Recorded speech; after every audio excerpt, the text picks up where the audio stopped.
Who are the truly fit in modern society? Have you ever watched someone move through life, seemingly untouched by stress, obstacles, or failure, and wondered why them? And not me?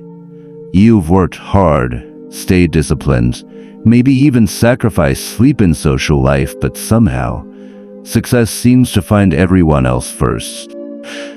Maybe you've felt a quiet, gnawing doubt, am I just not cut out for this world? Here's the truth, it's not entirely your fault. The world isn't a fair scoreboard where effort equals reward. Being fit in modern society isn't just about grinding more, working longer, or being smarter. It's about something subtler, almost invisible. Life doesn't measure you by sweat alone, it favors those who fit the currents already flowing around them. This is not about being the smartest or the hardest worker. It is about being aligned with the environment. Nature doesn't reward effort in a vacuum. Wealth, influence, and opportunities tend to gather around those who are adapted to the system's rhythm, even if they work less or appear less disciplined.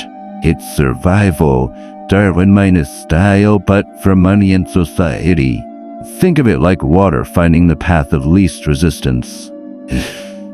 Rivers don't push rocks aside, they flow where the terrain allows. In psychology, we call this affordance. Certain environments naturally favor certain behaviors.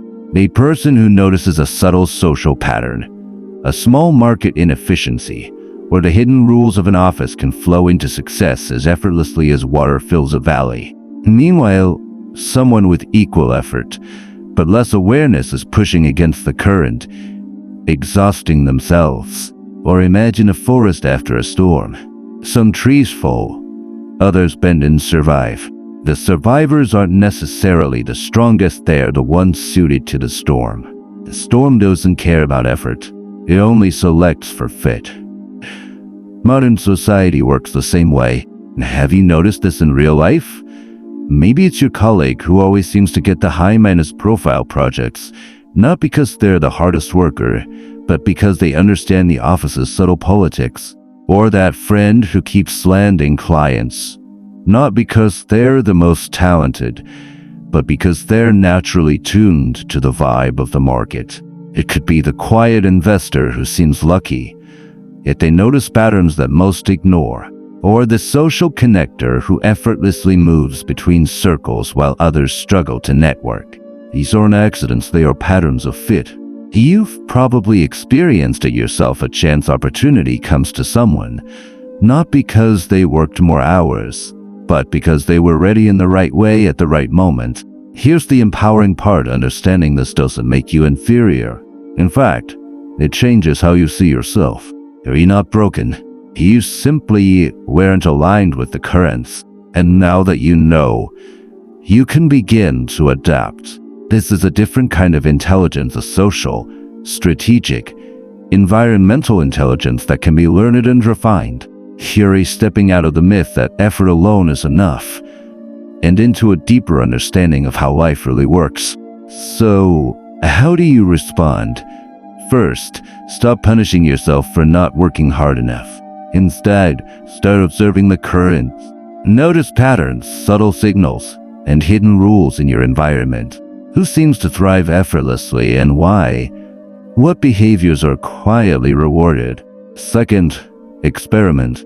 Adjust small habits to align with the current rather than against it. It could be as simple as learning the social rhythm at work, noticing what opportunities naturally appear in your field, or connecting with the right people at the right time. Third, build awareness of your own strengths. Fit isn't about copying someone else, it's about finding where you naturally flow and amplifying it.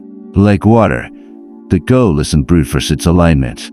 Here's the last thing to remember, the currents are not fixed, and neither are you. Understanding this doesn't make life harder, it makes it clearer. You're not failing because you're weak, lazy, or unworthy. You've simply been swimming against a current you didn't understand. Now, you see the flow. Now, you can move with it. And once you do, life doesn't feel like a battle. It feels like movement. Effortless, intentional, and yes, rewarding. You are not broken. You were just learning the rules of the river. And now, you can begin to flow